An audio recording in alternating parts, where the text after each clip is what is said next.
Okay, guys, just a real quick down and dirty. I am not at all a professional baker, but I've been doing this for a long time. So I know that you guys probably have your starter by now, but just to give you a little input on how to do some basic starter care, we're just going to do that. So remember, starter is living. And so the whole point is you want to make sure it's fed and watered in order to keep it living.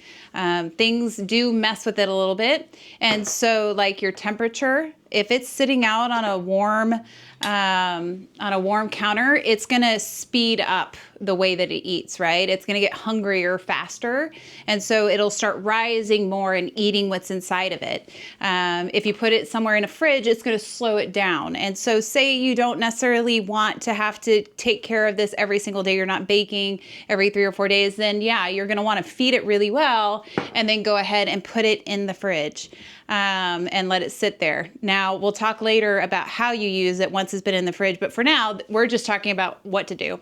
And so take the starter that you already have. If you actually make one yourself, like it's pretty awesome, that whole process, because you really get to learn and understand what it is. But what starter does is it's living, is that it will start rising and more bubbles will get in it as it's doing its thing. And so that's when they talk about it reaching peak. Peak will probably be double the amount that you originally had in. So right now, if my line was right here, and if it was at peak, it would be all the way up here. And so that's how you know. Some people, when they bake only when it's at peak. Other people, they like it when it's hungry. You just mess around with it. You'll see how it kind of changes the bread that you're making and how much it rises and that kind of stuff. Another thing to kind of keep track of with this thing is the smell, because it does have a smell.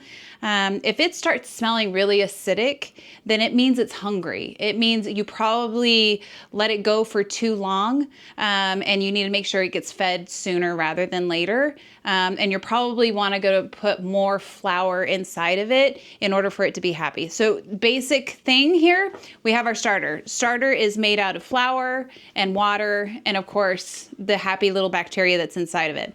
And so what you're going to do when you're ready to feed it, in this case, I'm actually going to be making 2 different batches. The first one is going to be because I'm doing a bake tomorrow. And the other one is going to be just my regular mama. She just needs to keep going. And so I don't want to mess with her. I just want her happy and fed. And I'm going to throw her back in the fridge.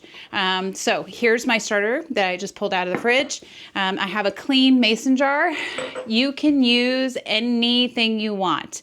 They have all of these like really fancy kind of starter jars. I use this one, which you'll see when I'm doing my larger amounts. And they have like anything specialized you can use, little cups, like whatever it is, as long as it's got a good top on it. And again, you can look all this up online. There's a bunch of people with all their favorites and stuff. Just use what you got, unless you want to go with a whole vibe, in which case express yourself. I don't mind. The main thing is you're going to want to make sure it's clean. So this one is already clean.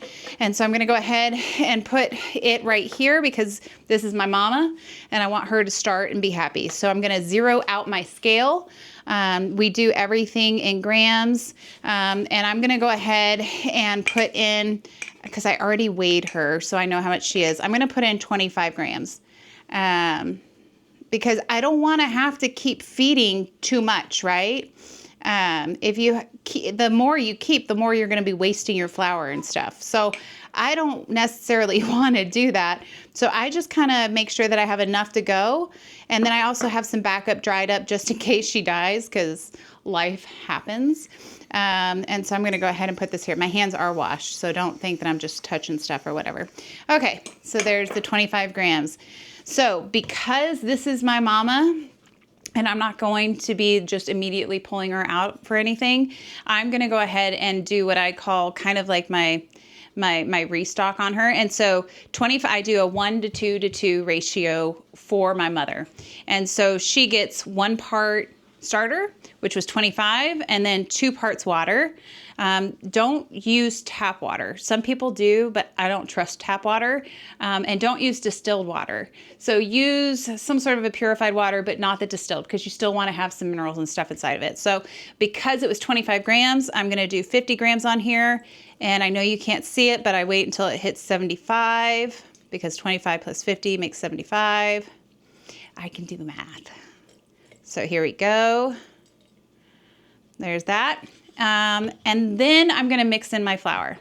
And here's the important thing. You wanna have a really good all-purpose flour that's organic and unbleached. This one comes from Costco. You can get it really well priced, but make sure it's an unbleached all-purpose flour. And then you're also gonna want kind of a mix with the white rye flour. And so rye flour has more wheat germ inside of it, and so it makes it happier because it needs to actually have that germ in order to give it more energy to eat. So you're gonna wanna make sure that it has plenty of that. Again, if you start noticing it's sour, it's probably because you didn't necessarily put enough of the really healthy sort of flour inside of it, the white rye. Some people do different mixes, but honestly, just keep some rye, keep this, you're good to go. I buy this rye off of Amazon. Everyone will come at me, I'm sure, but it's just easier than trying to go shopping around here. So 25 grams of each, because again, we want a 2-part of the ratio of flour. So I'm just gonna mix it in half. So I'm gonna do half this flour, okay? So this will go to 100 with this. There we go. And then this rye, I'll do the same amount. You're gonna want the rye to be a little firm or a little finely processed. When you try getting the really thick, dark rye, it kind of messes with it a little bit and it starts getting a little clumpy. Some people like that. I just don't. So there's that. Anyways, so this is again Mama. This is my new Mama. And so I'm just gonna mix her up.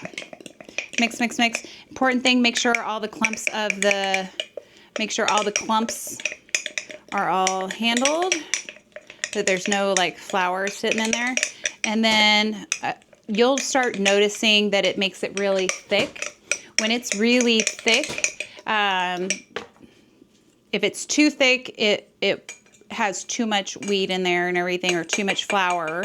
It just means it's gonna take a little bit longer. Or you can put some extra of your starter in there from the previous batch. So here's what we have. Good test. Upside down, doesn't do anything, doesn't fall. Brings me back to my Dairy Queen days, making sure I can do one of those. Okay, so that one's good. This is Mama. Mama's going back in the fridge until I'm ready to use her again. She can last probably 1 week, maybe up to a month. I've done it even longer. I don't recommend it, but it does happen. The main thing is to make sure that there's no mold inside of it, and the mold will either be pink. So if you see pink in it, that's discard. You got to throw it all away and start over. So you're going to be making your own. If it's a different color in any way, shape, or form, probably not the best. It does, the longer it sits, it makes kind of like this hooch on the top. And so you could just pour out the hooch first before you stir it up and then make your new batch with her. Okay, so now I'm making a batch with what's left in here for the bread that I'm going to be making. And so I'm going to pull this out, zero it out, because math counts, and I just kind of want to know. Now, I'm going to want about 150 grams. So I'm going to use everything that's in here and get my fancy spatula. I didn't buy it separately. It came with this, and I've actually been using it and don't mind it. So it helps me get all of this out. So I'm just going to dump the rest of this in here because it's the same one I gave you guys. So here's this, if you were there tonight. So here's this. Okay, if I'm doing my math right, it should come out to almost 150. Which I'm making 4 loaves, and so depending on how much flour you use, I generally like 100, at least 100 in there. But sometimes I'll do even more just because I don't want to have to throw this stuff away. Important to note, this stuff right here is made out of the same stuff that they use to coat wallpaper with. And so it is not good for inside your plumbing. So you're going to want to really empty it out, use as much as you can. I dump out a bunch in the trash. I tried for a while to put water in it and put it in my backyard because they say it's good for plants, but my husband had an issue with it because it looked like everything was spray painted white, and he's like, "What's going on? There's like some sort of fungus." And I was like, "No, it's my starter." So I use a paper towel, wipe out the inside, throw that out, and then I let it sit in hot soapy water for a little bit and make sure it kind of breaks up, and then I clean it so that nothing will mess up. I mean, I live in a rental, so I want to make sure that I'm being smart with what we got. Okay, so we're at 150 grams-ish, which means, so with bread, when I'm making it, I like to have a 1-to-1-to-1. And so I'm going to let this, when it's all said and done, sit for about 12 hours, and it's going to hit a peak. And when it does, that's when I'm going to use it to start making my bread. And that's a whole nother process. I'll film that at some point here with this next week. Billy will film it because he's amazing. But this is what I'm doing. So this is me making for bread. And so that ratio that I use is 1-to-1-to-1, which means 1 part starter, 1 part flour, 1 part water. And so since it's 150, then that means 300 or 150. It'll show 300 on here of water. Love the sound if you're into that. Okay. And then it's going to be 50 of each of, or 75 of each of these. So this is going to want to be 375. So when I'm done, I'm going to have 450, which is more than enough for 4 loaves. Well, we'll see. I thought 4 loaves would be more than enough for 8 people, but maybe everyone's no longer on a carb or kick, or maybe it's not enough. I don't know. I always overdo these things. Okay. They didn't even ask me. I want to love people, so I make the bread. Okay. So here's this.